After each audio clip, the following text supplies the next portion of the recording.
Hello. Are we live? Are we going? I think so. I think we are live. Awesome. Awesome. G'day, everyone. Welcome to our usual program, our Monday night streams. Round 5 has come and gone. We are entering into upgrade season. It's something that this is what we live for. This is what we live for. We live to trade, we live to upgrade, and to really get our team to full primo as soon as possible. And we're now here. There's been the changes in the DPP, and already everyone's trade plans are involving the DPP. So come on in, guys.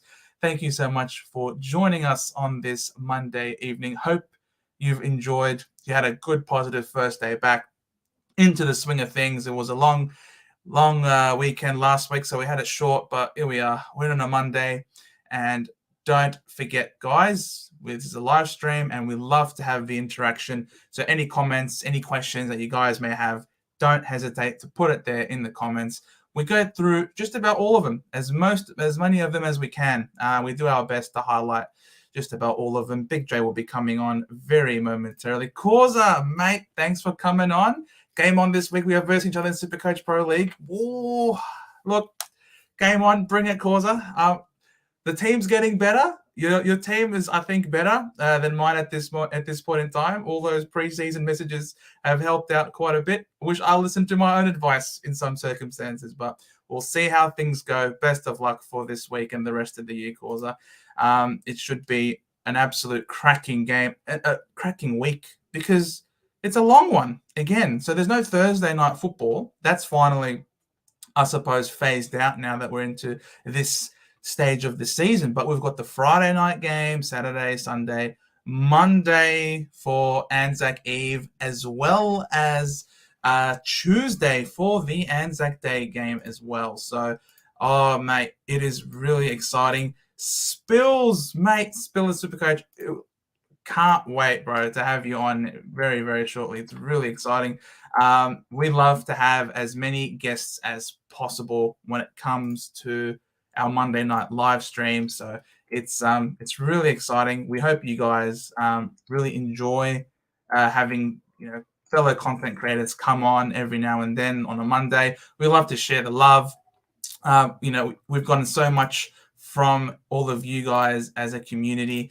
And so it just feels so good in order to just, because we're all good friends here. You know what I mean? We're all good friends, and we all love to share our love for this game. So really looking forward to having Spills on. It's going to be really exciting to talk about him and our boys, the Bombers, mate. We had a sensational win this week. It was sensational against the... I was about to say the reigning premiers. They're not the reigning premiers, but they were flag favourites. They were absolutely... we had no chance. We had no hope. Bryce, what was a good score for the round? I guess if you scored about 2,100 this week, then that was a really good score.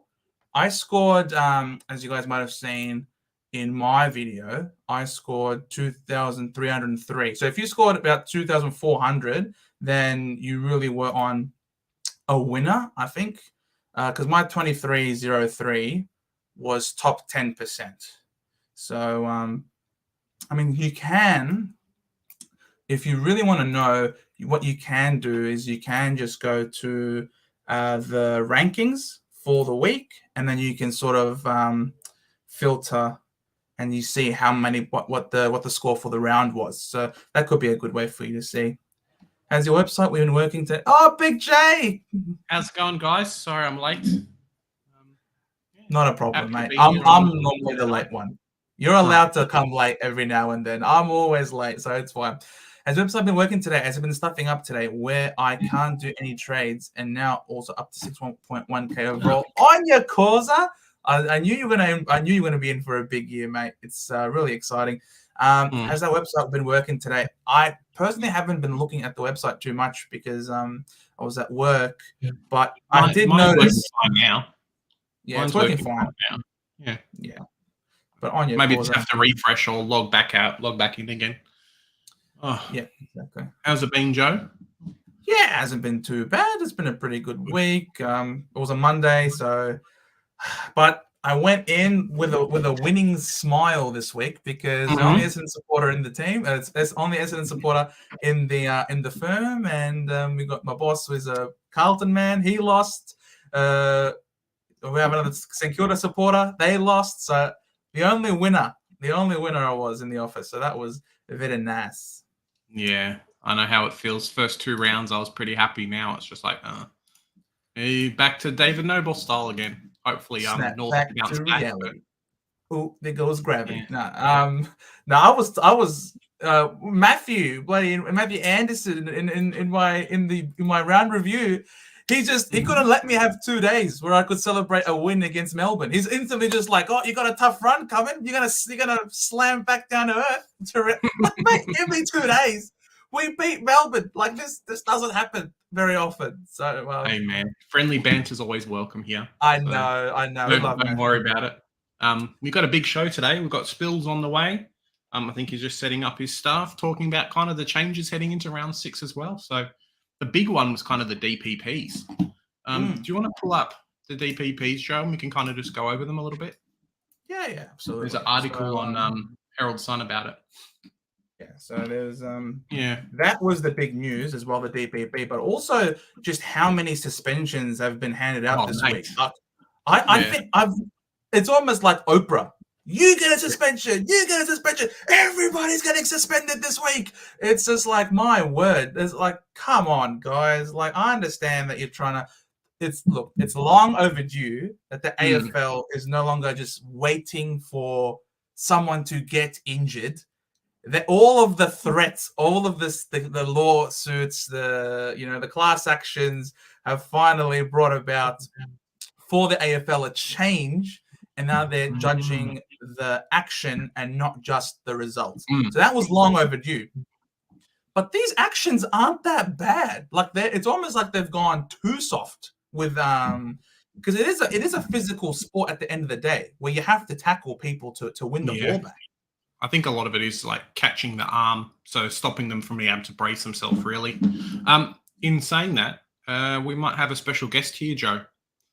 Someone's popped in on the dashboard, ready to go. Guys, it's no secret. All right, it's no surprise.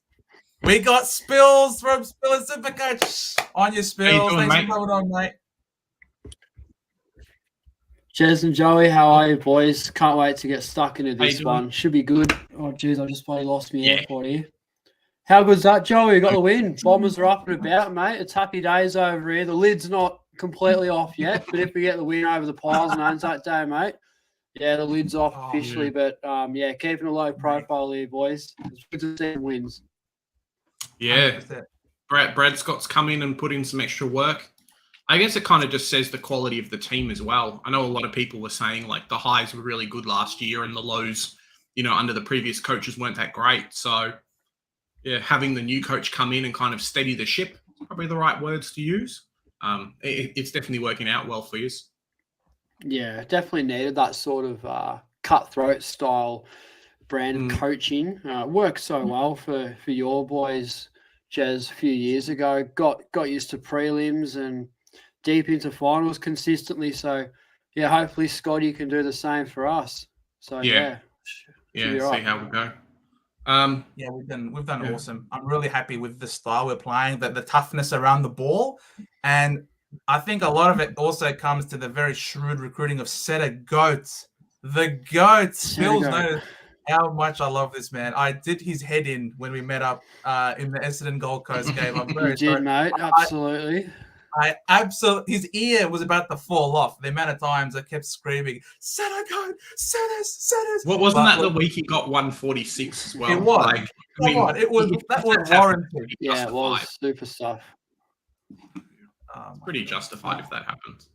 I guess the two kind of big things outside, Joe was talking about Spills about kind of all the players out through injury, but also out from suspension. The other piece of big news was the DPP changes, but also gather round as well. So gather round's going to be in Adelaide for the next few years. I think they've got the next 3. So yeah, it's pretty good for those Adelaide fans. Hopefully North doesn't get relegated to some like Bush Park again next year. They might move around the grounds a little bit instead of putting the lower attendance teams kind of where they were.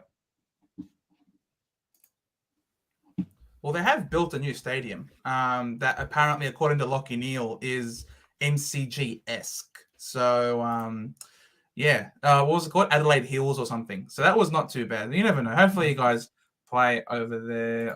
Tone said, did anyone filter button disappear in Supercoach trade? Did anyone filter? It seems to be okay on the web. Oh, no. Yeah, mine's disappeared too. No, yeah, so is mine. I've been trying to fiddle around with it before, and maybe they're doing some updates or something on the website, so it's why? Moved around a little bit. You mean this filter button? Glitch. I was doing my video before. Yeah, mine doesn't have that, Joe. I don't. You don't have how you get it? Yeah, mine doesn't have the filter. Look, so I'll show you. I'll show you mine. For example, let's trade out Ruben Jimby. Just hypothetical, just to test. Mm-hmm. It's right there, filter. No, I'm chopping him, boys. He's got a higher break even. I think he's going to go. Yeah, fair enough. Which sucks so much because he was going really well until they I know. That's Oh yeah, let me turn mine off so you can show us yours. Yeah, look, mine's not there anymore, right? Look, no filter button. No filter button. Exactly the same, mate. 100% the same. It's weird as I can't really get a read. I'm not sure why. Like, I'll go out of the page and then go back in. Maybe that's done it for me. Maybe the Herald Sun. The Herald Sun just likes me more. Like, I'm sorry. I don't know how, but I seem to have friends in high places who like me. I don't know. Sorry, guys. Paying off the umpires, paying off Herald Sun. You know. Ugh. Julie, looking forward to the chat ranking in 6K. Want to jump, but still not sure of which moves to make. Well, hopefully, if you listen to us, Julie, thanks for coming on. Hopefully, we can help you with some of those trades to come this week. Theo, can you help me with the trading of McKenzie for Matt Roberts and Jimby for Zeeble? Is this good? Love the content, lads. Theo, love having you on every time, mate. Yeah, I like those trades. Matt Roberts looks like he's going to be a good player. Obviously, he's played 3 games now. 3 is the sub, and then 1 is not the sub. So he's already started his cash in. It's not like you've got to wait 3 or 4 weeks. And then Zeebel's still at a cheaper price at the moment. So if he's averaging 100, he's good enough to be forward or back. And we just lost Spills. I think he's got internet problems. He's been buffering it a bit here and there. So we'll figure it out. He'll figure it out. Yeah, but I think Zeebel's a keeper. He's scoring really well, so absolutely you can still bring him in for that price. And Jimby, look, it's unfortunate, but they're going to manage him. They understand just how important he is for their side and their future moving forward. They're not going to risk him. They're going to sub him out, as we've seen on the weekend. So it's very hard to trust that he's going to have big scores moving forward. Yeah. Big Johnson never comes early. Yes, Big Johnson. Never early, mate. How can you do this to us? Your thoughts on Tuke Miller? DB, mate. Another friend. Tuke Miller looks really good. Tuke Miller has... I actually was talking to Big Johnson, Big J, the other day off the air, that Tuke Miller, I think, is sliding under the radar a little bit. He obviously had the slower start to the year due to his interrupted preseason, and understandable that a lot of people were too scared to start him, and rightfully so, because you don't want to start someone that has just had a soft tissue injury right before the start of the season. But he's scoring really well. He hasn't scored under 100. He's now had back-to-back 120-plus scores, and he's got a decent fixture coming up. So I think it's likely that maybe next week might be the cheapest we get Tuke Miller all year. I am not against it. He's got the wonderful buy around 13, but also he's got a pretty good run against the opposition mids coming up. Looking at next week, they're playing North. The week after, they're playing Richmond, who obviously leak points a little bit. The week after that, they're playing Melbourne, so probably a tougher game there. But they're playing up in Queensland, so at home. The week after that, they've got West Coast. So, he's going to smash them again. Yep. And then Brisbane after that. So that's probably the toughest game in the list. He could end up coming closer to that 700K mark again, which for the people that had him and the ones that jumped on last week is pretty good. What do you think, Spills, about Tuke Miller? Yeah, look, he's in my trade plans at the moment this week. I've seen the fixture and break even at 112 currently. I think he's more than capable of hitting that. And yeah, the buy is really good. I'm just weighing up whether or not to go him or Dawson. Money's not a problem. I've got 130K in the bank, so we sort of a one up, one down type situation. But unfortunately, Joey, it does involve getting rid of the setter goat to get to him. But I think he's done his job quite nicely. His break evens around, I think it's around 85 or something like that. Yeah, it's 80. Yeah, break even of 80. I think Miller's going to put, I don't know, definitely capable of putting 30 points on centre field. Like, as much as I love him as a player, and at the Bombers he's spectacular, I think, yeah, he'll get a lot of points on the board doing that. Depends if McGuinness is named. I don't know why they didn't play him on the weekend, but he might tag Dawson. I don't know, but yeah, it'd be one of those two most likely. But haven't decided yet, boys. Maybe you guys can help me out. You guys have a read on any of that? Why McGuinness didn't play on the weekend? Not sure why he didn't play, but obviously it was a bit of a miss there. I don't know. Like, Hawks, they played GWS. Did they not feel that there was a clear trades, a clear tagging option, which for me is pretty bizarre because I would have thought they'd just try and put him on a Killy or a Cogs to try and Nash win the tagged game. Green, so maybe that's why they might use McGuinness on Dawson this week. I'm hoping that they do, so I can avoid that avenue. But correct, I've sort of missed out on those points from Dawson, so I see a lot of value in Tuke at the moment, so I think he would be the ideal target. So, yeah, as a result for GB 95, yeah, I'm all over Tuke, so I think it's a great move. He's probably ranked 1 for me this week in terms of trade targets. I don't know what you guys reckon, but yeah, absolutely love it. Oh, I would actually agree with you. Yeah, he just has so much going his way, and we know that historically he's a gun. And if you look at his score if you look at the scoring for Gold Coast on the weekend, he went 120 plus, and both Rao and Anderson also both scored over 100. So it wasn't like it was something unsustainable, for example, for him to go 120 plus. Like, he was still able to have a great score, even with his other midfield partners also scoring well. The thing that I find most interesting is that he's scoring so well without Wits. Like, he's gone back-to-back 120 pluses, and it just happened to be with Moyle and no Wits. Yeah. So I'd almost love to see a week with Wits in the side to see whether or not there's some voodoo that there's no real connection between Wits and Tuke. That would be really surprising. Yeah, 100%. And the only problem with going Tuke over Dawson is just Dawson's run home. The next 4 or 5 weeks, I think he's playing a few games in Adelaide, and we kind of know how he scores. I don't think Tuke's going to be hurt as much against North Melbourne, but I don't know if Tuke's going 150 versus like what Dawson's been doing the last couple of weeks. So yeah, it's a tough situation to be in. Joe and I have spoken off air about Setterfield and how with Zach Merritt potentially being out, he might get a bit more mid-time as well. So you don't want to trade him out. He goes 110 and somewhat resets his cash gen again. Yeah. It's not it's Setter Beast, not Setter Go. Nah, it's Setter Goat. Laughable that Carlton let him and Stocker go. Kept the worst player. Lockie O'Brien. Yeah, O'Brien not the best, but I think Carlton have a bigger problem, and it's the guy that was the late in for McGovern. I think Plowman is more of a problem than O'Brien is, Jonas. Rocker, isn't he? He is yikes. Like, you think he's about to do something good, and his disposal is just wow. Like, give me Taranto disposal over Plowman disposal. Like, that's how bad Plowman was. So, but I appreciate it. I do think that we won the trade, Jonas. Absolutely.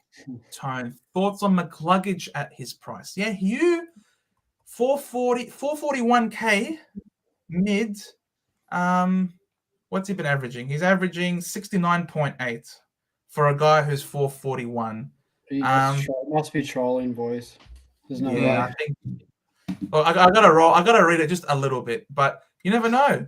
Silver Pigeon he's also thinking about McCluggage as an option.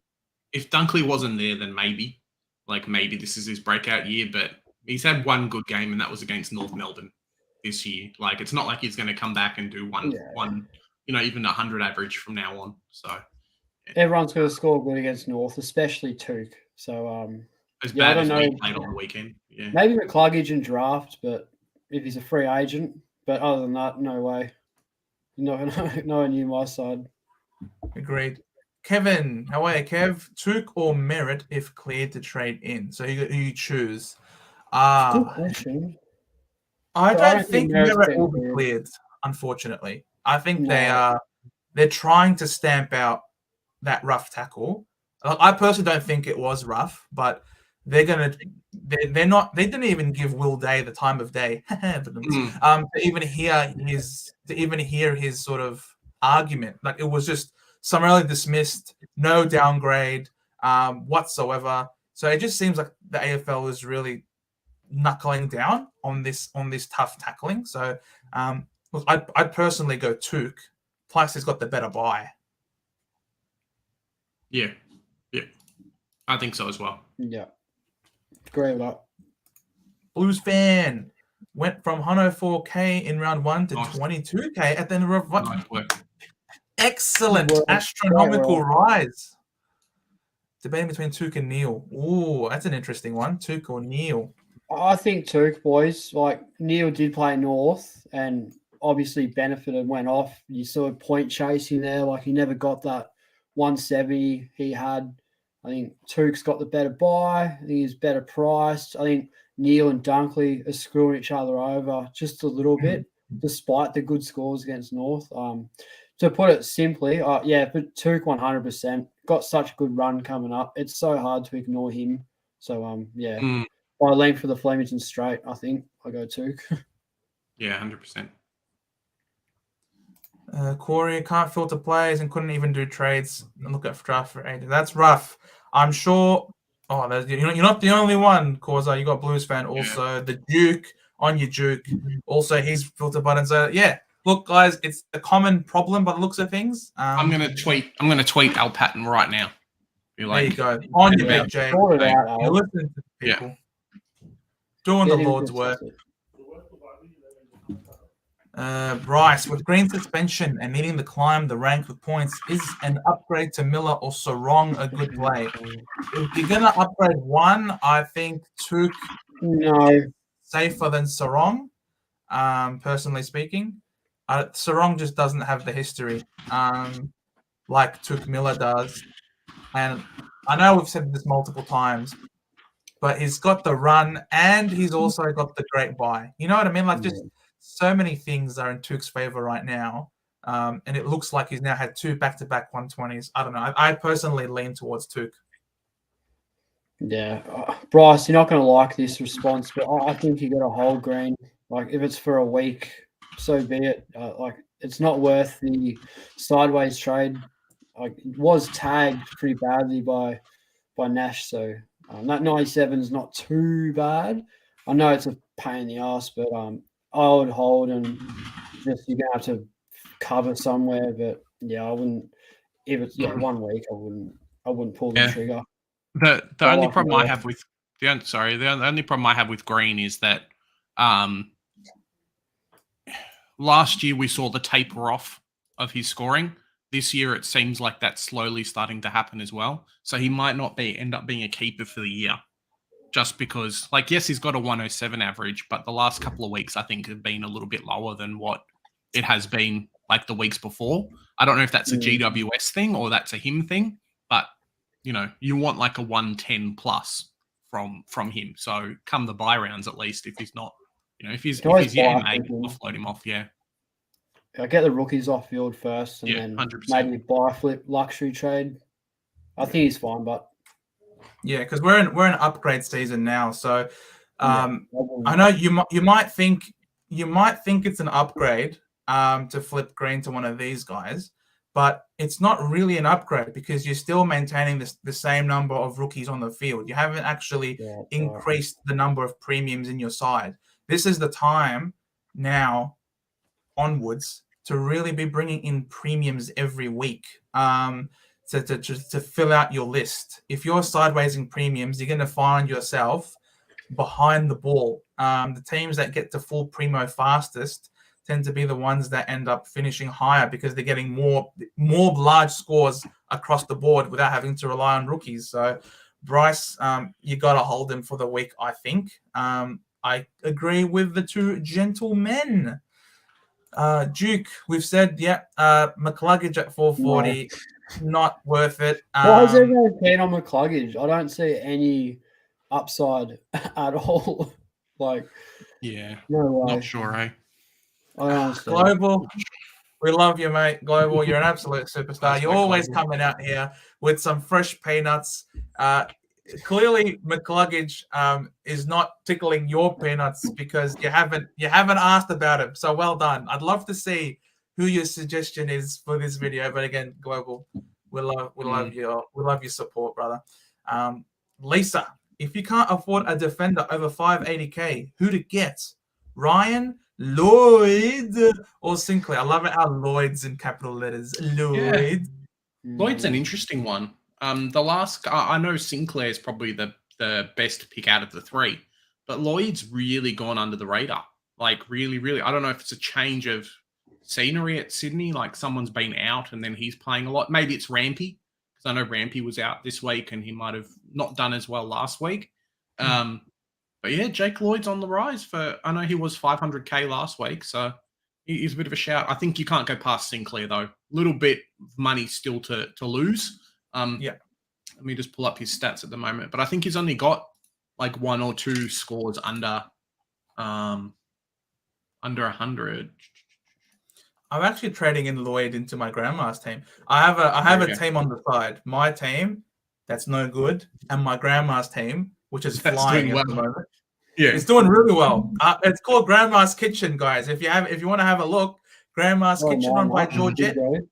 She's cooking. She's cooking something special, guys. I've actually traded in Lloyd into that team. So the Seagull, it looks like he's got that role. Even with Blakey, it just seemed like last year Blakey was eating into his scoring a lot. But I don't know what happened this year. Why all of a sudden both of them are still scoring okay. Blakey's been a lot more volatile with his scoring.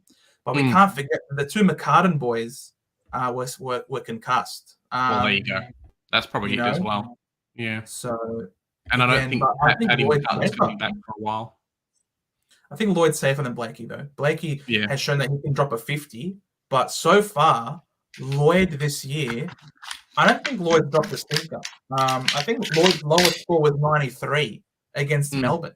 So he's got 100, 102, 93, 120, 119. He's almost like Ridley in terms of the consistency of his scores, but 10 points better. So I don't know. I think Lloyd's a shout. My problem with Sinclair as well is that he's shown last year that he's really susceptible to a tag and susceptible to attention because of his run-through role from the halfback to the midfield and being used as that transition player. We were seeing games last year where, he was getting a 150, but then he'd get like a 60 or a 70. And I think that's what happened a little bit in round 3. And I think that's what happened a little bit this week as well with the score of the 90. So maybe you want someone who's a bit more consistent at 100 average, like a Lloyd is at the moment versus him. What do you reckon, Spills?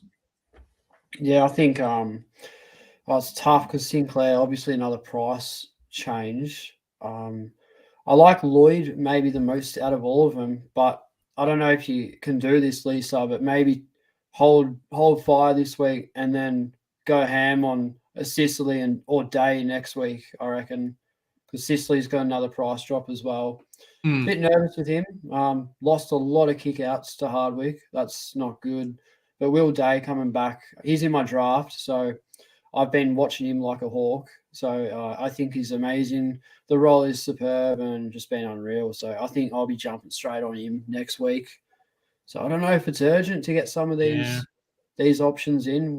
How bad you need a defender in now? Can you use some DPP for a week, bank the money, and then do it next week? But I'd go Will Day over any of these options. But if I had to choose this week, probably Lloyd, because obviously a lot of mouths to feed there at Sydney, but doesn't seem to be impacting him too badly. So don't mind it. Seagull doesn't care. The seagull will come and take your chips anyway. It doesn't matter. He's a seagull for a reason. Yeah, I've had chips in a while, so it'd be good to see. As a Will Day owner, I'm not happy that he got suspended for 2 weeks because I've spoken about it before. But it's really meant that everyone else has been able to upgrade into him versus me that grabbed him early. But I want him to be 550k, so people have to pay up, not 50k more than what I had to. Oh, he'll get there very quickly. Nice work, Lee. Lee on 17 keepers. What? Yep, you can do it. If you had started as Evil, if you had started a few of these other players instead of having to upgrade into them, it's done pretty well for you. Pretty decent. On your way. Julie, I'll be moving Jay-Z to defense and keep Hawker, Harry, Sheasel in the forward line this week. That's fine. Yeah, depending what you're going to do if it suits. So yeah, that's why you got DPP. It's handy. Utilize it where you can. Global, who has a better value, Sinclair, Merritt, or Jezza Cam? Better value. Jezza Cam. I wouldn't go anywhere near Jezza in Classic. Yeah, me too.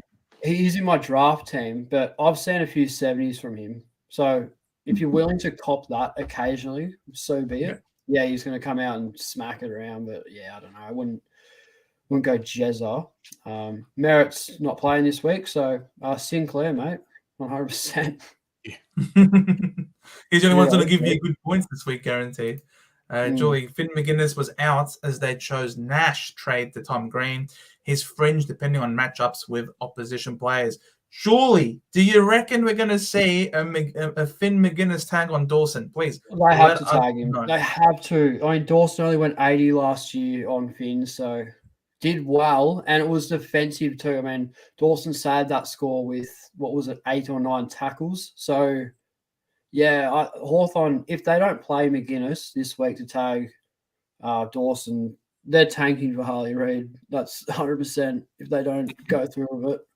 I can't see why they wouldn't, honestly, but hopefully they do for my sake, boys. Yeah, me too. I don't have him. I went Stewart instead of Dawson last week. So did I, mate.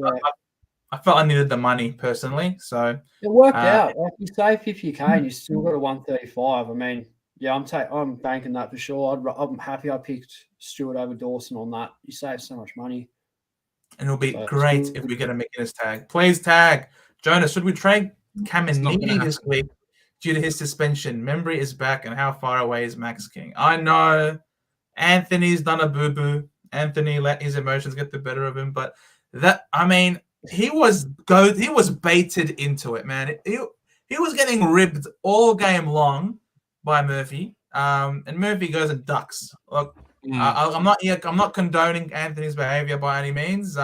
It is what it is, but I feel like in a lot of circumstances you get what you ask for. Should you trade Anthony out this week? Look, I think you might have to, unfortunately. As you say, Membry will be back. And you got to wait and see how long Anthony's going to be out for. It could be even to be 2 games. And whether or not he holds his spot, he has to work his way back into the side. I don't know. I think waiting 2 weeks for him to come back with that uncertainty now that Membry will be back in the side, he's going to have to break him. He's going to have to break the door down to get back in. Unfortunately, so, that's it. Once you're playing for a winning team with a winning culture, and you're on the outer, you now have to find a way to get back in. Look how long it's taken. Ginnivan wouldn't have played if not for some changes to the list and unavailability. That's it. Once you've lost your spot, it's very hard to crack back in again. So he's made over 120k, which makes him a successful pick. Yeah. For me, I was going to trade Chandler out this week just because he's getting close to his break even, but with the news that Caminiti is probably out for a few weeks, he's the one to go, and then I can just bank having another player on field. So, Yeah, it's rough. He's made our money, but yeah, it's not great. Jonas, yeah, Plowman is awful. Tomlin's all this thing. Yeah, but I think Plowman's worse, man. I don't know how it is. He's better off plowing field somewhere. I don't think he should be anywhere near a footy field personally, but it is what it is. Global, if Green misses, can we trade him? No. Look, you can, but should you? No, you shouldn't. You can, yeah. If it's 2 weeks, I think yes, with the 36 trades. But 1 week, nah, I wouldn't. He'll be fine. Correct. Yeah. Be like Big J and hold all your players. 3 injuries. Yeah. Oh, don't do that. I've got LDU. I think he's fine. Fake Remo on your global. On your global. I'm sure Abs will be very sad to hear this. He's giving him a rev up. Yeah. Dunkley and Neil took the points. They took away everything. Like the fact that LDU got a 90 is a huge. Yeah, it's pretty good. That's unbelievable. Like the ball didn't go anywhere near North player all day. I mean, look how they played. So yeah, if LDU's playing like that against Gold Coast, who's got this week, I'm backing in a 115. But I think as well, like if you have someone to kick to in the forward line, I think we're going to do a lot better. I imagine a few of his shots went missing in that forward line as well. Paul Curtis being back should help a bit, I reckon. Theo, what would you trade Oscar Allen to? Question. Should I target Will Day for Ashcroft or McKenna next week? Thinking Fergus Green to Seamus Mitchell. Seamus? Oh, I never know how to pronounce that. Seamus Mitchell. You got to hold Green. He's a hold for another 2 weeks. At least, yeah. His break even is negative 15. I feel him at F6. Yeah. It happened last week. He's got it. Yeah, go.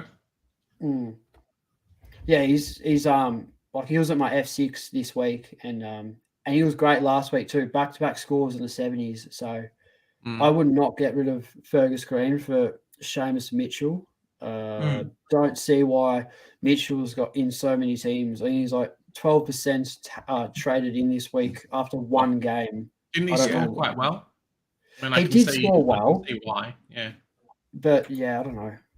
I don't go early on rookies.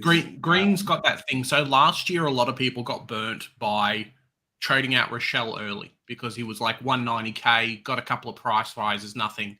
And then it ended up getting to about 300K.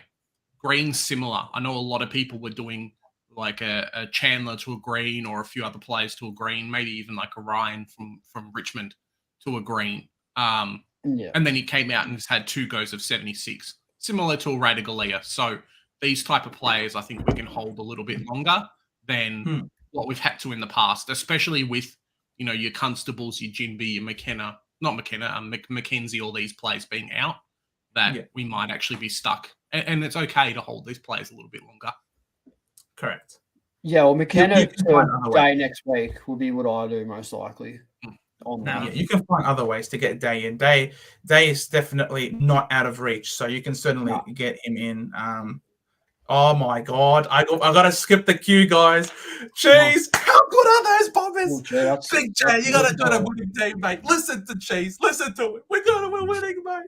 That's not happening, mate. You got to back in the boys. Tullamarine, we're killing it, mate. We got the old North Melbourne coach, Brett Scott. We're flying, mate. We beat Melbourne.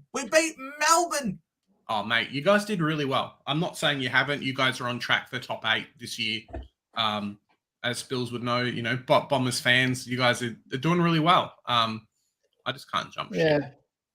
I haven't seen this high on the ladder in a long time at this point of the season. So, yeah, it's good to see. It's interesting. Carlton did a similar position in Kilda as well. Yeah, and then Bombers, so. I agree, Spills. We have to see how we bounce back Anzac Day, whether or not we can back it up with tough, strong football, not let the emotion get to us, stay grounded in what Brad's teaching us. If we're able to go back-to-back wins and beat Collingwood, oh boy, lid is off lid is officially off. I lose my bananas. We'll be Even top if we 4 going. lose by like 2 goals or 3 goals, at least we challenge them. Like I would almost, as silly as it sounds, I'd take that as a win as well against what I think is a really quality opposition, and that would show that we're the real deal. But if they smash us by 50, we're definitely like faking it. Like we're not. It's not happening. Draper's here. It's not like he can stop a ruckman like he's been doing the last 3 weeks because bloody Collingwood don't even have one. So, Draper versus no ruckman has to be something, right? But no merit either, so it's leveled out a little bit. I'm nervous. No Taylor Adams. They have no Taylor Adams because Taylor Adams has been suspended as well. So that's a midfielder for a midfielder. Draft, boys. I got Day, Merritt, and Adams in my draft, and that's not good. I'm in a bit of trouble. Your draft's in a bit of trouble, mate. I'm not gonna lie. Oh, Global, my peanuts are on the line this week with Big Jezza Cameron. Oh, you gotta keep those peanuts safe, Global. Who are they playing? So they're playing Sydney. So this week, he could be another shout because Sydney don't have any of the tools in the back line. So obviously no Lear, but no McCartan boys. Maybe they're back. I don't think Paddy's coming back for a while. So maybe Tom's back, that kind of thing. It might hurt him a little bit, but Jeremy Cameron at home, he's pretty good. Hopefully for my drafts, but I'm not too keen on him. Classic. I don't never go for key forwards, regardless of their form. That's just me. Always been a goal. Remember when Taylor Walker last year kind of had that massive run at the start of the season, was pumping out like 120s and got to like 450k. That was like was it 2021 where he was like 200k or something, and he just went nuts. I mean, he got to about 400k like 3 or 4 weeks, just crazy. Let me check. I have a feeling it was last year, but maybe I'm mistaken. It was 2021. No, it wasn't last year. Oh no, Global, you got your peanuts on Big Jezza Cameron at home, mate. I think there's a much safer option. Plays with the same team in Tom Stewart playing at home. So you give me peanuts, I raise you pistachios, mate. Well, Tom Stewart's going 120 plus, boys, for sure. At that venue. Almost a VC option for me. I'm actually considering it, but I don't know. Probably not.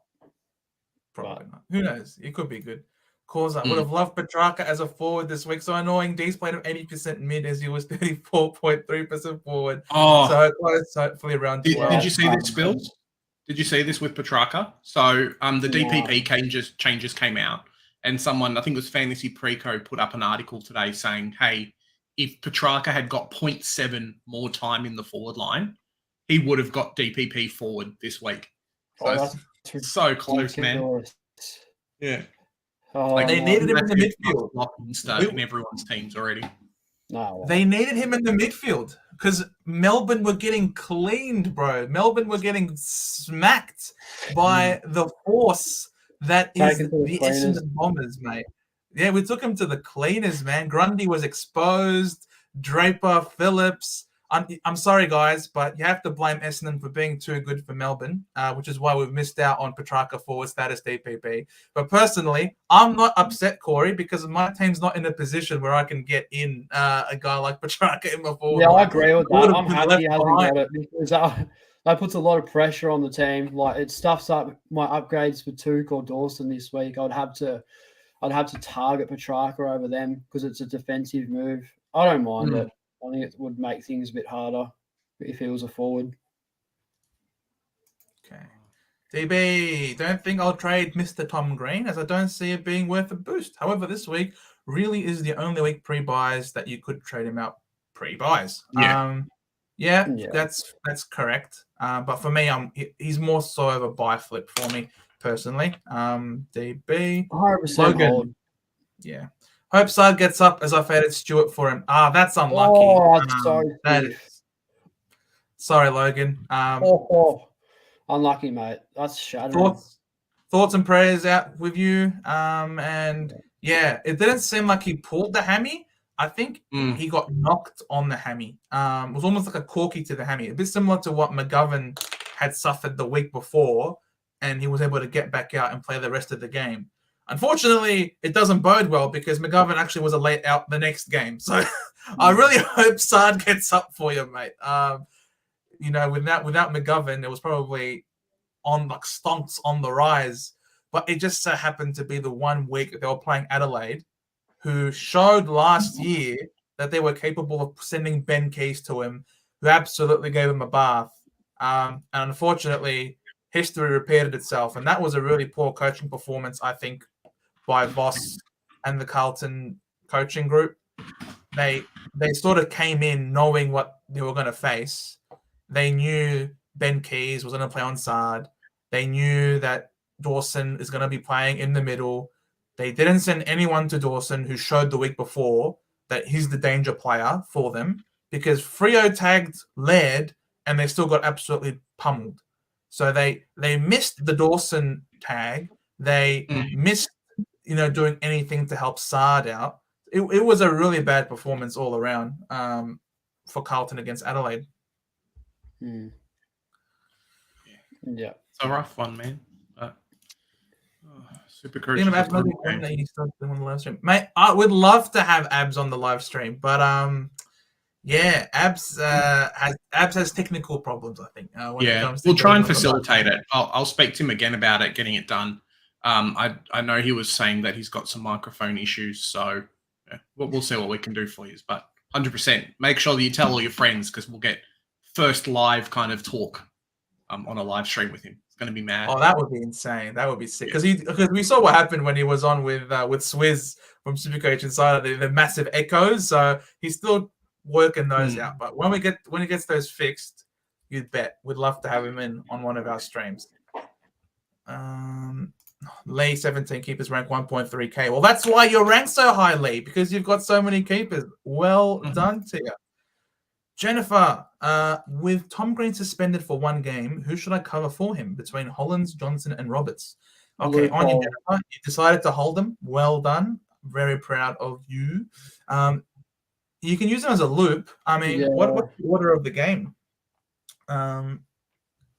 Carlton, Johnson's, Freo, and Matt Roberts. I think you're probably safer off looping between Hollands and Roberts. Yeah, for sure. Just take. Yeah, I think Hollands is good. I think Hollands is good for like a 65 every week. So I'll take that every day of the week. I think. Oh yeah, 100%. Yeah, chuck the air on Hollands and see how he goes. Yeah, yeah, right call. I'll be doing exactly that with Juddy McVee. So I don't mind that. Keep Tom Green. On you, Jennifer. Another one from Jennifer. We need to give Ed Allen a go this week against Essendon. I think you do. From reports, you guys absolutely love him. He's an absolute jet as well. He's a great young player. I know Sheeds back in the day would love to put young players in on these big, massive milestone games because just that one game, just due to the sheer atmosphere and pressure around it, it's as if it was a final. So I don't know. You guys do have a few changes that you have to make to your team. Whether Ed Allen gets a go will be something to watch. But the question is, does he hold his spot in the team moving forward when these guys come back? That's probably the wait and see. You guys have such a great team. It's very hard for a rookie to keep one of these more experienced players out. So I guess only time will tell. Yeah, that's the big thing, right?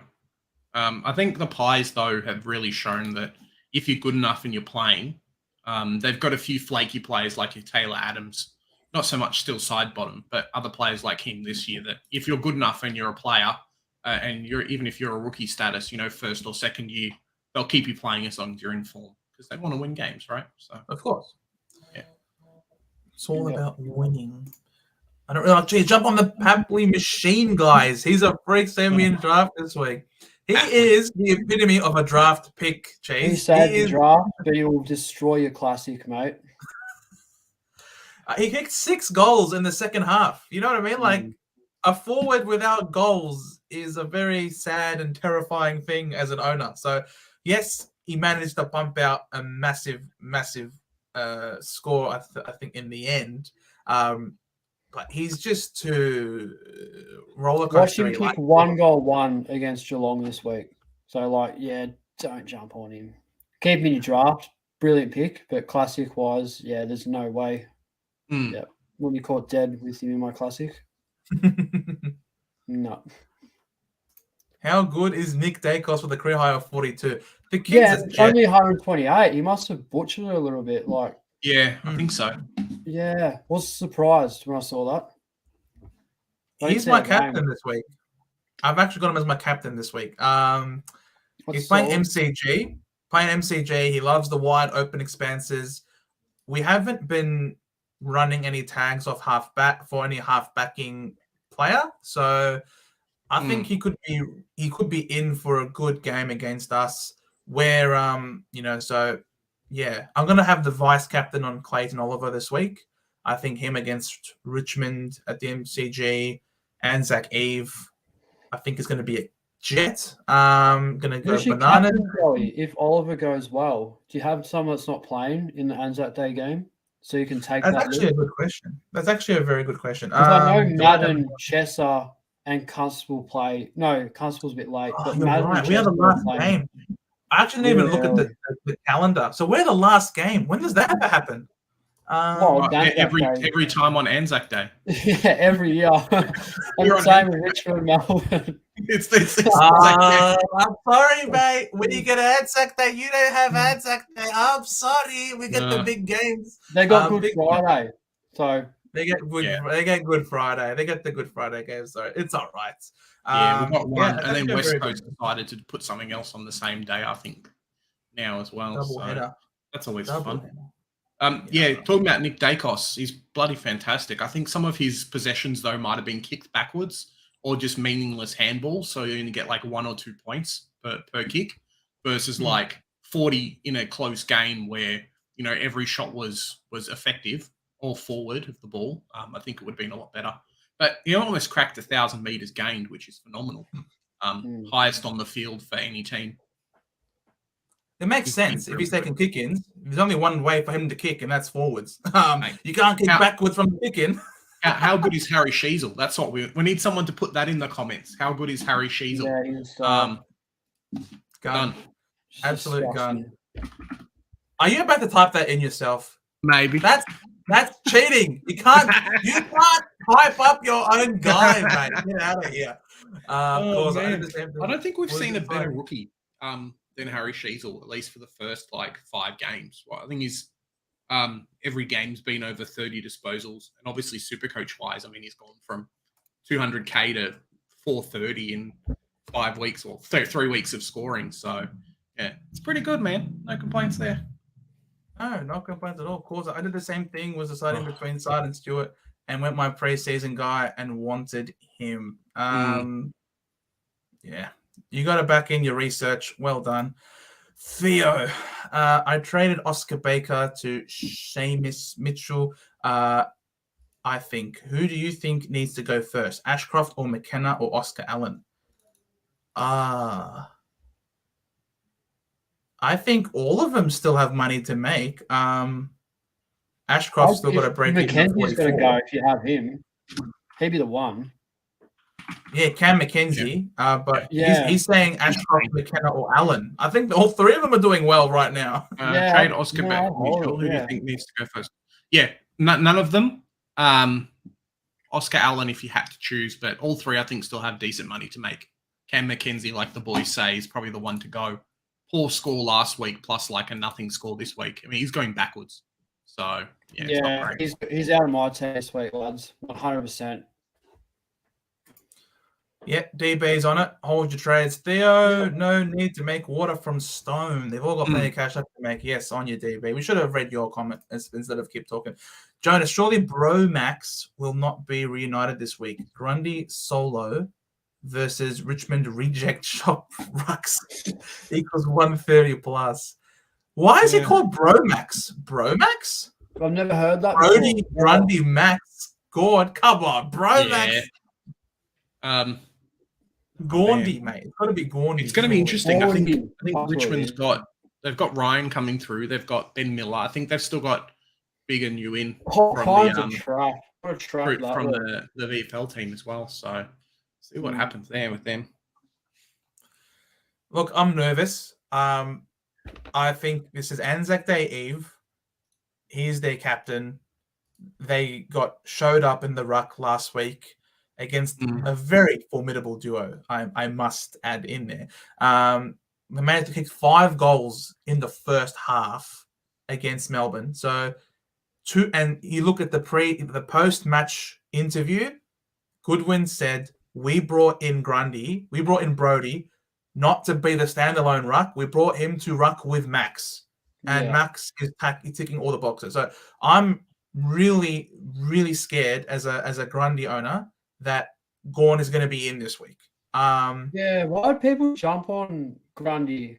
Because clearly it's inevitable that Gawn's coming back. Like, he's been great in the draft, but he's not for long because they obviously it's literally like Dunkley and Neal. It's the same effect. So I wouldn't. Yeah, I'm not going anywhere near either of them. Probably. It wasn't. It wasn't a decision by choice. And I was a Wits owner, because English mate. What a gun. I thought Wits was going to be a keeper in terms of he's going to be a safe. I love how people jumped on Wits because he was a durable pick, and then a week later he goes to shit, and then English hasn't gone below 139 now all season. It's just ridiculous. Super unlucky. It hurts my feelings. But yeah, I hope that's the case, Jonas. I really hope that Gawn isn't back, but I just can't see it personally. I'm sort of in my heart preparing myself to trade out Grundy this week. Yeah, I think people were hoping that Gawn was going to be out like 4, 5, 6 weeks instead of like potentially 3 weeks. So that's really the big thing there. I think Bryce, Oliver high score of 168 against Richmond with a break-even of 168. If he saves us from that 17K price drop, he's the GOAT. He is. If he's able to pump out, if anyone can pump out a 168 at the MCG against Richmond, you bet it's Clayton Oliver. I reckon he goes 200 and actually goes up in price this week. That's what I want. Give him a 200, goes up in price, be like sucked in everybody that wants him cheaper. I reckon he rolls his ankle in the first quarter and subbed 52. Hey, it didn't stop him in the Essendon game. He was on like 15 points and ended up on 115. It's pretty good. He just needs rain. He just needs rain. So you've got to check the Bureau of Meteorology. Let's go. Bomb Melbourne forecast. Is that secretly like a frog and then like regenerates from the rain? Maybe that's his skill, right? He's an amphibian. When do they play? They play on Monday. 23 degrees and sunny. Oh no, he's a lizard. All right. I think that day's gonna be unreal. I can't wait to go. The weather's gonna be mint. Top 4 clash. Huge stakes. So keen. 100%. Yeah, it's not gonna be raining.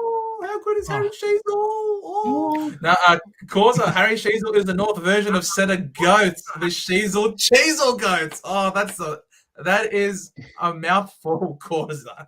You got Sean Baker laughing. Yeah, don't worry. His thoughts on Ollie Wines. He's going to be very cheap. This guy's trolling for sure. It's not the first Ollie Wines comment I've seen, but yeah, not. His disposable efficiency is about 38% by foot. So if you're happy with that, jump on. Probably all right fantasy in all seriousness, but yeah, Supercoach, no way. Look, he's talking in the future tense. He's saying he's gonna be very cheap, and that is correct. His break even is 147 this week. He's a trade part clanger. There's no way. Yeah. So look, I'm scared. Keep your eye on him, Cheese. I'm not going to tell you right here and now. No, he could be an M9 cover for you if you can get him even cheaper. But the thing is, it's a different mix over there at Port Adelaide now. They've got Horn Francis. I'm just going to the bathroom. I'll back. Yeah, when the going gets tough, you saw what happened in that last quarter. I'm not going to say every time because Horn Francis just didn't show up against Collingwood, but it's a different mix in that midfield now. It's not the same mix that Ollie Wines won his Brownlow in with. And there's more midfield time for Butters and Rosie. So, yeah, I personally wouldn't go Ollie Wines, but if he starts to turn a corner and his disposal starts to get better and Port starts smashing teams and their team is well and truly on top, then I wouldn't mind him as an M9 cover option. Yeah, fair enough. Julie, Harry Sheasel is a great player. Can't wait for him to ask for a trade to Hawks in 4 years. Sorry, Big J. Well, it's a good thing we read this comment while he's in the bathroom, because not only would he be he'd be vomiting out too reading that. So, Julie, I love the joke. Well done. I'd love to see another talented player leave North Melbourne. Come to Essendon, please. Big Tommy. Evening, fellas. Just doing Cam McKenzie to Roberts. Unless Green is suspended, do we consider an upgrade? Thanks, guys. Tommy, on ya, mate. Thanks for coming in again. We've said this numerous times now on the stream to everybody. Look, Green is only out for the one game. You don't trade out your primos for one game only. It's not an upgrade because you haven't added another premium to your team. This is upgrade season. McKenzie to Roberts. Yep. Cam McKenzie's got to go. Do that trade, bank 150k or whatever it is, and then use that next week. But yeah, that's what I'm going to be doing. But in terms of an upgrade, if you can upgrade somewhere else, if you can use the money, like if Will Day was not suspended this week, you know what I mean? Like doing McKenzie to Roberts and then like Jimmy today would have been so perfect. But yeah, bank the money from that. Don't trade out Green, I don't think, this week. Rodney, Caleb Sarong gone past Brayshaw. I don't think so, but it's got a lot to do with it. I think why Brayshaw's underdone. Again, it's real Neil Dunkley sort of butterfly effect, if you will. Like they're just ruining each other. So yes. Gorm Grundy, Neil Dunkley, Sarong, Brayshaw. I think they will share it too much. Yeah. He's got a point, but yeah. Yeah. Healing Hikes, AL Legends. I'm off to Europe for 6 weeks, so a last trade to set me for a while. Sinclair and Setterfield, or Butter and Cornelius. Well, Butters and Cornelio are two premiums, whereas Sinclair and Setterfield are two Uber primos. So I don't know. What do you reckon? Option? I'm just kidding. Butter and Cornelius. I think. Well, Butters and Cornelio. He's just misplaced the S there. Yeah. What do you reckon? What do you reckon, Big J? Sinclair and Setters or Butters and Cornelio? Surely the second one. Surely, right? Yeah. I know. Yeah. I was trolling with Setterfield being an Uber primo, but no. Yeah. I mean, like, you've got to trade Setterfield anyway. So what's right now? Yeah. Yeah. Correct. Yeah. So enjoy your holiday, Healing Hikes. Enjoy it. Get out of there. Get out of here. Stay updated via your channel. Enjoy the good weather, because Melbourne's going to be crappy for the next however long. Where Joe and I are. So yeah, mate, the rain is here. The winter's coming. Game of Thrones style. Winter is coming. But yeah, last question. Oscar Allen to Cogs, a good move. Why has he lost so much cash? Because he's shit. Because he annoys me. He waited for me to put him in. I'm not sure about Cogs. He's getting like 30 disposals, but his disposal efficiency is not great. I think just that he's hurt a little bit. Same with LDU, right? He's hurt a little bit because the team's not that good at the moment. So those big games, he did really well. I mean, like, it's round 5. I think he's had 2 games of under 100. The rest have been 100. So in that sense, it's fine. I wouldn't be dropping Oscar Allen, though. He's only got a break even of 17. So he'll probably get you to, 400K at least, probably by the end of it. So give him a little bit of time. You can always go like a McKenzie and a Jimby to Cogs if you have to. I wouldn't be dropping Oscar Allen at the moment. Go McKenzie out and then flip Dunkley into the midfield or something, and then get Cogs in. Or you can get Cogs in the midfield because he's got midfield forward DPP. So yeah. Cool. Sean Baker, Grundy break even at 67. He should be okay even if Gorn comes back. Look, no, it's going to be in tatters. Like, doesn't matter. Doesn't matter his break even is. The score's going to be hit. As simple as that. He'll have a break even of 67, but he'll only score you a 75. So, the following week after that. I think he can go 90, but it's still not enough. Yeah, it's not much. Ship sailed. Nope. Yep. Julie, how many boosts does everyone have left? I'm playing conservative and used one and will use them carefully. Not enough, Julie. not enough. Hopefully you're doing a lot better than me because I do not have enough boosts left. Yeah, Julie, this is the time.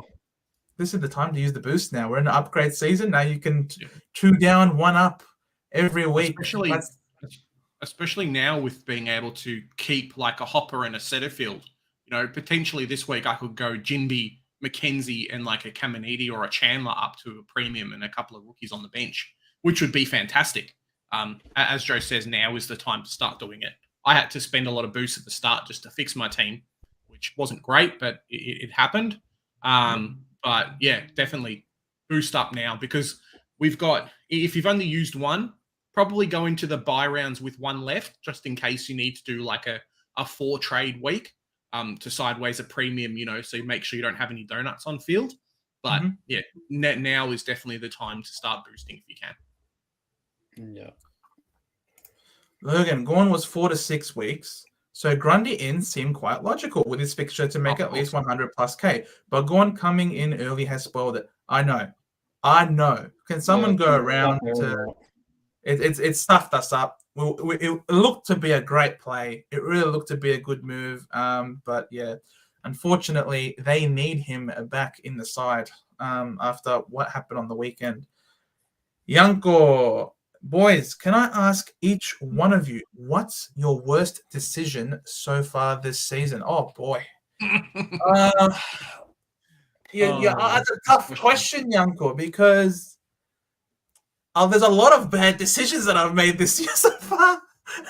I'm trying to think. My worst decision, I think, was starting the team that I started. I know it seems generic, but my team has had so many issues to fix at the start of the season, especially the premiums. And going to the beach on Saturday and missing out on the Sheasel news that he's playing in the back line. So my worst decision is going to the beach. Going to the beach. I said it. It's out there. English, I think. That's after over English for me, boys. It's pretty simple. That's it. No, Darcy's sound good. English is putting 15 on it every week, and it's adding up. So yeah. He's the highest scoring player. I think he's 200 points over the 100 average at the moment. So it's crazy not having him. I mean, I don't have him, and I'm struggling every week just because of it. Yeah. I think for me, the starting team was definitely the biggest trouble because now I've spent 5 weeks trying to correct it, and obviously I've gone backwards a little bit in my team's rankings, but also kind of what I can do throughout the season. Going too mid-pricer heavy and almost picking the wrong ones as well, like weighing up, oh, look, Tanner Bruin, he's going to score well because blah, blah, blah, he's gone to a new team versus even picking someone like a Hopper, well, I had Hopper, but picking someone like a Setterfield or even a Warple who have done it before in the past, kind of that mature body, things like that. I think for me, a little bit of that, a little bit of being too greedy with the starting team, but also getting drawn into the preseason hype with a lot of players. I think next year's got to be the year where you say, okay, you take preseason hype into calculations, but don't let it ruin who you're going to be. Because everyone only picked Flanders because he scored 100 in the preseason. We all knew he was a dodgy pick, but we still picked him because it's like, oh, new role, he scored 100.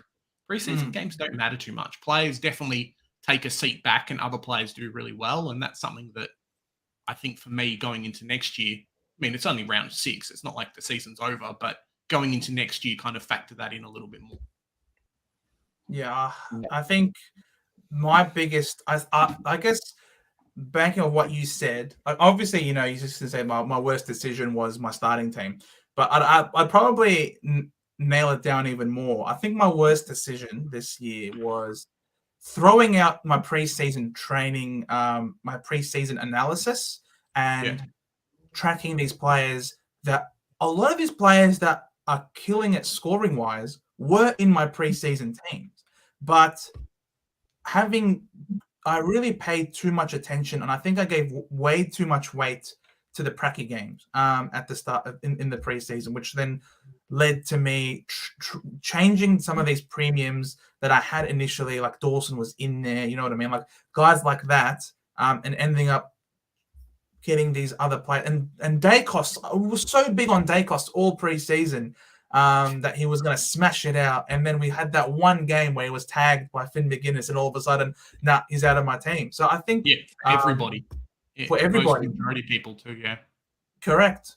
But you just had to back in your gut. You had to really back in your research. You couldn't. I think I put way too much emphasis on the Pracky game. So I think that's probably where I ended up messing things up. Because before that, if I'd kept my team as it was previously, and I think that's what I did with my grandma's team, and I can see there's such a massive difference. I'm over 40K for my team, and my grandma's team is like in the top 10K. So infinitely better. So yeah, that's probably what I'm going to learn going into next year. It's good to watch the preseason game for sure, but don't put so much emphasis on it because a lot can change. Tanner Bruin's role went to shit like immediately as soon as the season started. Yeah, he was bad. And even Nat 5 too. People had him all the talk, and then Jennifer, Oliver or Dawson for VC? Well, Oliver is the second last game of the round, so it's going to be VC led. I'd VC led if you have him, I reckon.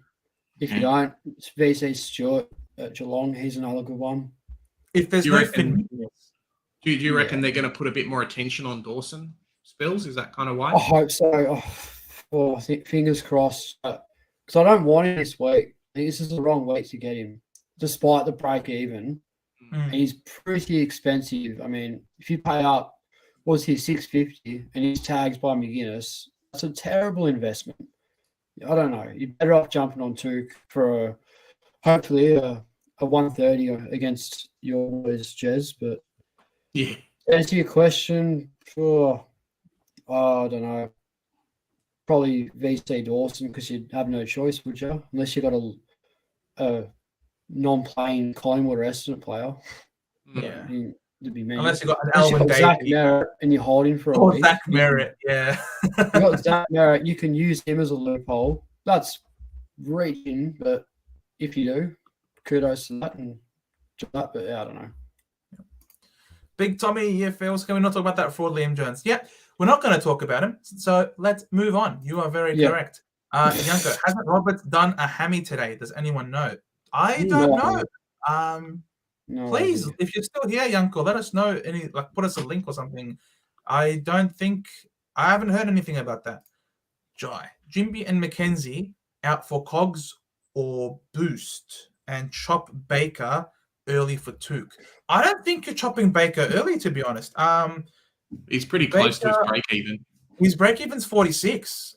Baker doesn't have much cash left to give unless he somehow pulls off a massive game this week against Freo. I think he's close to maxing out. So if you're able to get Took by trading out Baker, that's very nice. I would totally do that. Yeah. Gee, Jack Sinclair or James Sicily? Who'd you rather? Sinclair's been getting the CBAs. Will stop once Steele is back, I assume, though. Well, we actually don't want Sinclair in the CBAs. We actually want Sinclair going back a bit. That's where he had his massive scores coming off half back. So I'm enjoying the slide for Sinclair at this point in time. But Sicily, I don't know, man. Why is Sicily not scoring as big as he normally is? Like him missing out on those kickouts, has it really impacted him that much? But you know why, Joe? It's because they've been winning. That's why. It's not like they've been getting smashed in that backline anymore. The ball's more forward, when they're kicking goals, things like that. He's not getting a lot of that backline ball like he did last year when they were losing a lot of the games. So, yeah, he's kind of tapered off and evened out a little bit more. Yeah. Fair enough. But I mean, Sicily, though, they're losing every week.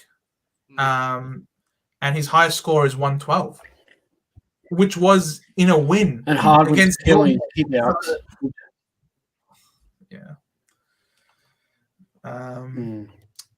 Luke, my bad decision this year is Green. I knew it wasn't time. Look, a lot of people were on Tom Green in that 500K bracket. But you compare him to the other people that were there. I know there were people that were big on Noah Anderson as well at that price point. and they're scoring relatively similar. But you haven't had a 71 like you got, like an Anderson's gotten, for example. So, look, I don't know. There was always this hope that he would take his game to the next level. Another preseason under his belt. Is it again a year too soon? Maybe, but he is still fairly young, and I can almost guarantee that he's going to be in just about all of our sides again next year. So he's one that you should be happy to hold up until the buys, and if he's not performing as well as you want, you can just flip him at that point. But I'd certainly think for his price point, he hasn't been bad for us by any stretch. No. Yeah, hold. Definite hold. He's fine. At least until the buys. If it's going badly. Yeah, we know, Sean, there that Green's copped another 1 week ban for his tackle. So like we've been saying, you gotta hold it though. Global, has that been confirmed yet, by the way? Right. No, I don't think so. I think has it? Yeah, it has. Okay. All right. Global, I think they're going to challenge it though. I think that's the only thing. They're going to challenge it. So Kamenides off to the tribunal tomorrow, but a few of these guys from the weekend, they're all going to challenge theirs. So, Elliot Yeo was the killer. No Phillips as well. Cost team starting structure as we had to change the whole structure. But that Elliot Yeo carnage was insane. Man, the earthquake of everybody rushing to fix their team just before round one. That was so much fun. I remember back then when I was optimistic about my team's future. Oh, Joe, so long ago. I'm kidding. I'm joking. If you don't laugh, you cry. But yeah, I agree. Elliot Yeo, that was a massive one. And missing Phillips, man, Phillips has come alive. Some things have gone his way. Hugh Greenwood has been bad. You've had some injury, and all of a sudden, Phillips now got DPP as well. It's just like, my word, this for someone who was the sub for 2 weeks. I don't think you could possibly have scripted this any better for him. From what seemed to be fairly drastic at first, and all of a sudden he's one of the best rookies now. Yeah, no complaints. It's pretty good. I wish I had him in my team. Yeah. I don't have him, and I'm sad. I know. Especially with Green out, I'm stuck trying to bring a rookie in on that midfield. Yeah, it's so good. Just lucky. What does everyone think? Yeah. Will he score well, or is it okay to upgrade to a premium? Look, Bryce, you had him in your team to get him to an Uber Primo. That was the whole point of him. None of us entered into the season hoping that Setter Goat would end up being a keeper for the whole year. If he's able to allow you to one up, one down into an Uber Primo, then he has done his job absolutely splendidly. Yeah. And for that, we thank him eternally for his services. But do you have to get rid of him now? No, you don't actually, because if Merritt is going to be rubbed out this week, well, that only just means more CBAs for Setterfield this week, which is excellent. Absolutely excellent news for us. The only thing with Setterfield is, I think as Joe says, and is what Spills is probably going to say now, get rid of your rookies on field before you get rid of your guys who are scoring 90s and 100s, right? Yeah. But I'm doing it because Setterfield out will get me Took or Dawson, and it will also give me 130K for next week as well, which is just really nice. So I'm happy with that. I think Took and Dawson, depending on who's getting tagged or what, I think. Yeah. So that's the whole point. The whole point is to flip Setters into one of those types of players. So thank you very much. Chase, what do you guys think is the most surprising Supercoach scorer this year? Mason Wood and Andy Brayshaw's drop off for me. Yeah, 100%. Mason Wood, mate. Big J, you know all about him. Yeah. Thanks, Joe. Mason Wood's all right. So every year he's kind of had this run where in the preseason he's done really well. North Melbourne people have always talked to him about being the preseason god, because preseason he'd dominate, preseason games, trainings, things like that. Whereas I think now, kind of coming into his own in that team, no Jack Steele in the team's definitely helped as well. But looking at Mason Wood's scoring, the first 3 games are great, and then now he's kind of tapered off a little bit. So we'll see with Jack Steele and other people For me, it's Machito Owens. So the guy that I wanted to get in my team at the start, I didn't have. He's now jumped up 150K and is looking to get to that 500K mark pretty quick. So for me, he's definitely the one that not having him has really hurt, I think. Yeah, I don't know if there's really anyone who's fallen off that I didn't have. Let's just quickly look at my team. Come on, Doherty. The fall of Doherty. I don't have them anymore. That's why I got rid of them. Doherty, yes, has been a bit of a fault.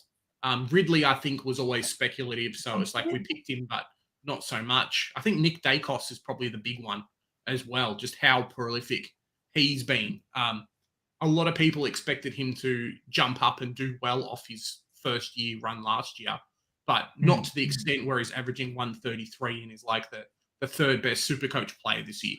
So I think he's probably the one as well. You know, getting this guy at 500K, everyone got him before round 3, but kind of people who didn't start him definitely had to pay for him. So yeah. Big Tommy boys, would you back doing McKenzie down to Roberts, Baker down to someone, and then potential Chandler up to Cogs when they move to boost remaining? Yeah, you are. I think Roberts is a gun. There's no denying his talent, his ability, and even his scoring is really good as well. His problem has been that he hasn't been able to get enough game time. And even when he plays, he's been a sub. But we saw what he's capable. We saw what he's capable of. So hopefully, Horse Longmire can see that this kid should be getting more game time. And if he's named again this week, then it's really good. Then I think he's even a fieldable option. Baker, we've said, I think he's close to making all the cash that he can make, and he's very close to leaving our side. So if you're able to get a Cogs this week, who is playing against Brisbane at Manuka Oval, though, it's like, how good is Cogs going to score this week? There's no green, so he's going to be on the ball. I think he needs someone to. So Cogs, in our preseason analysis video, we did one on Cogs, and we spoke about how whenever he's getting bulk CBAs like that, he's not as good as if he's the second person getting the ball, because he's not the distributor there. So if Cogs gets given the ball, he can run and do a lot. Whereas I think he might struggle a little bit. They're playing at a smaller ground. He's playing at home, basically in Canberra, but I think he might not do as well. You could probably wait a week on Cogs if you really wanted to. Yeah.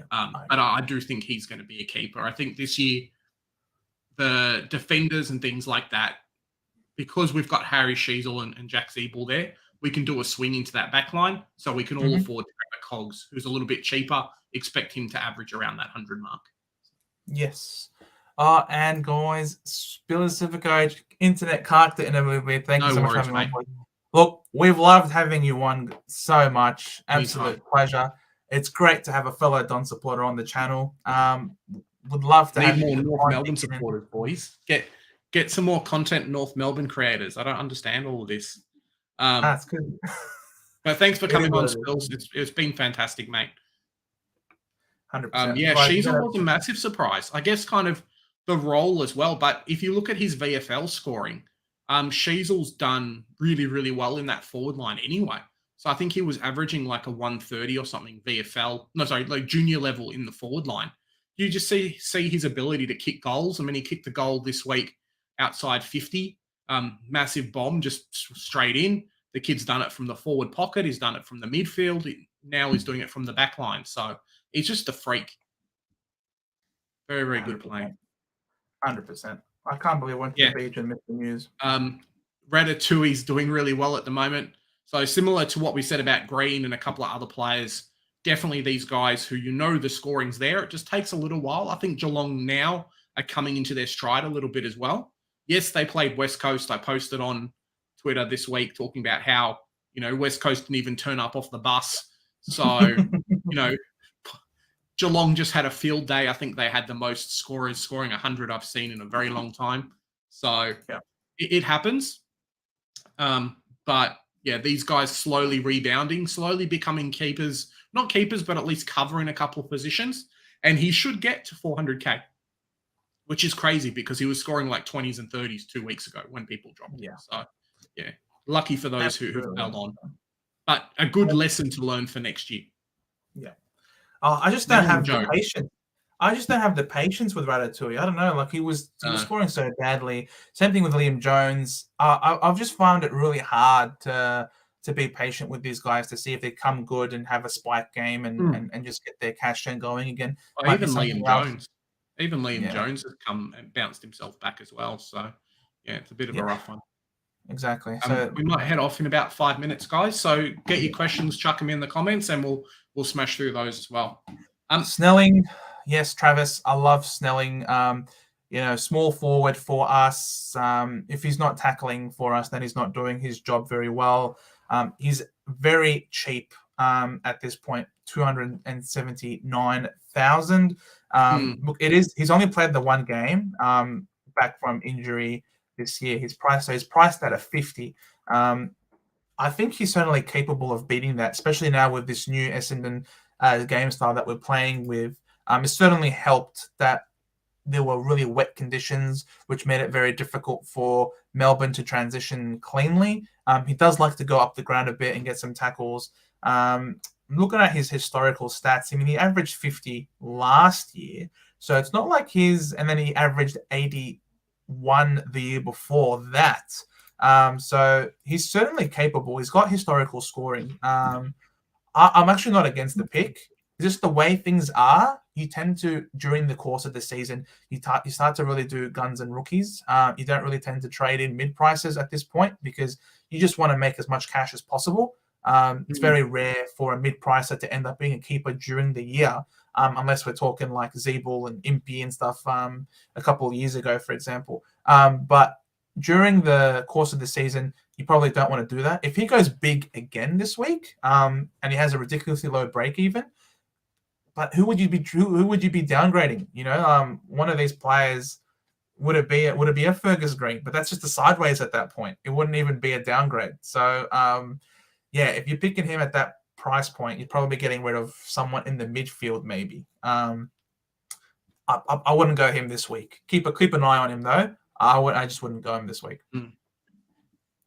Julie's talking Noah Long. Mate, I love Noah Long. He's been doing so well for me. I'm actually surprised at how he's done for me. It's very impressive, but we are getting close to the end of his just kind of West Coast has been terrible the last couple of weeks. Like Noah Long, the first 3 weeks were great, but the last 2, West Coast has just been getting smashed. So it's unlucky. Hopefully he bounces back. He's best 22 for them. So, if he's a bench cover player scoring a 50 for you, you can do a lot worse. He's not long to Johnson's go. there. This week, we really have 3 rookies I can see. We've got Johnson, we've got Roberts, and we've also got Dylan Williams from Port Adelaide as well. So 3 guys around that rookie price that you guys can definitely get in this week. Potentially, you could triple downgrade if you were cheeky about it. So someone to have a look at there. 100%. Ridley or Richards to Sinclair. So it really just depends on what's happening in your team. I've been speaking to Joe about Ridley and Richards, and I think they're still good for an 80 or a 90. Maybe Richards not as much just because of Bevo factor, but you probably want to be upgrading players in your team. Sinclair's going to be at that juicy price. Let me just pull up his he's going to be dropping even more. Yeah. So Sinclair's coming in at 546. And he's got a break even of 113. So he could make that break even. I don't think he's going to score like much better than that though. So a Sinclair being 540K, you could almost go a Jinby and a McKenzie plus some money in the bank to get him in.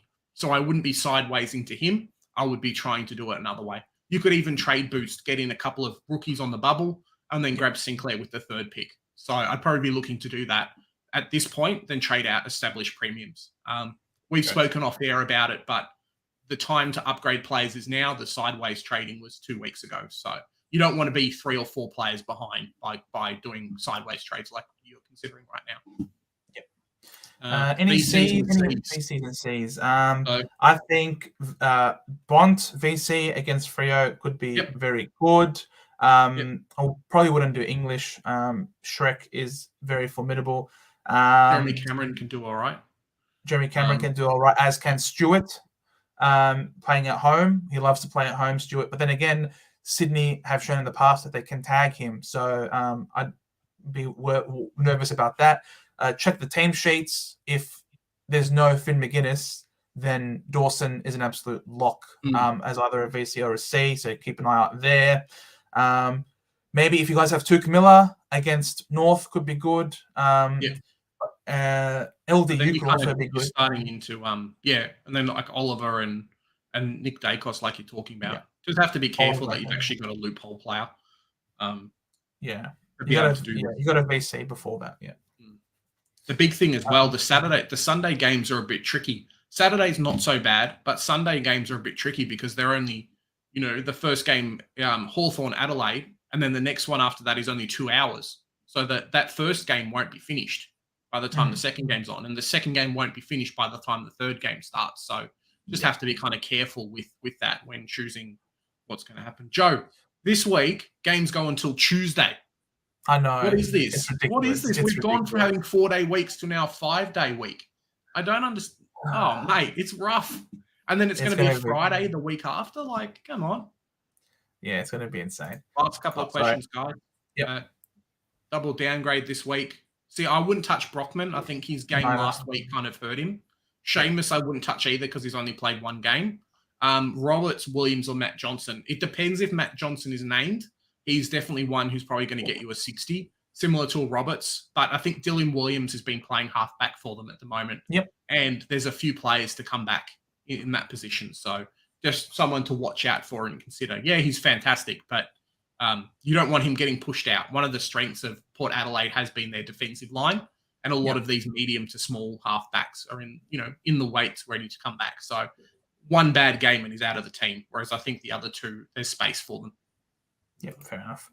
Kevin, this week, McKenzie and Jimby to Tuke, McKenna and Baker today next week. Yep, perfect. I'd do Baker ahead of McKenna, but well done. Yes, I think Tuke and Day this week and next week are two great ins. Luke, Cripps a must buy as Carlton head into a top 8 grab for another season. Cripps. The only thing with Cripps, so similar to a Doherty, in previous years, Cripps has been the best player on that team by a fair margin. He's had to carry the game on his back. He's had to do a lot by himself. With the team getting stronger, with guys like Blake Acres coming back into the team, Ness, Adam Sard's probably out a little bit. But Cripps hasn't had to do as much, which has really led to his downfall. He's not had to go and put the game on his back.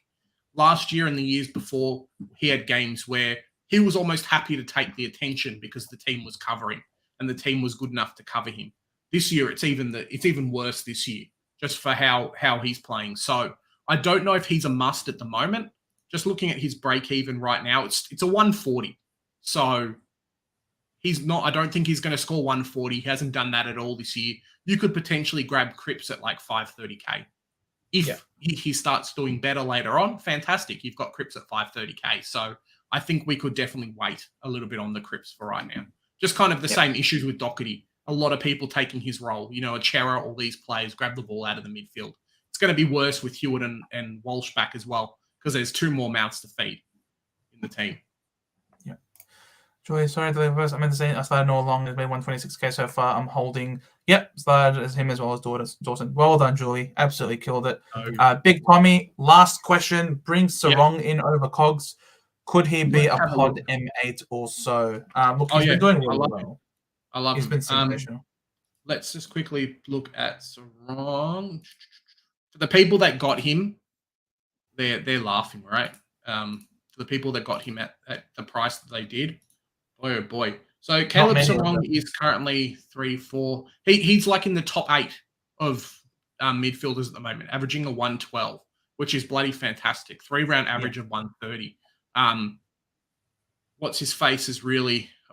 Andy Brayshaw has kind of fallen off a little bit, and a lot of the points are going to Sarong. I think it's also Brayshaw's getting the attention, which happened a lot last year, and now Sarong's kind of taking that.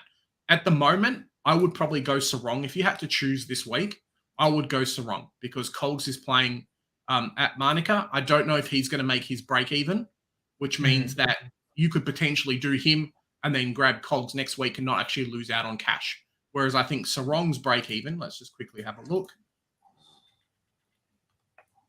Sarong's got a break even of 86. So he should be able to make an 86 fairly easy. You don't want to have to grab Cogs now, have like 20K or something, and then have to trade up and grab Sarong in. I'd rather grab their more expensive player, and then maybe you have to spend 5K more on Sarong. I'm sorry, on Cogs next week versus a lot more the other way around. Yeah, I'd also make note that his big, massive scores have both come in wins for his Fremantle stockers. So if you expect more wins to come up for Freo, so have more good performances, then it's likely he's going to score well. But if you reckon Freo are going to continue to struggle and lose because they've got Bulldogs this week and Brisbane next week, could be tough for his scoring.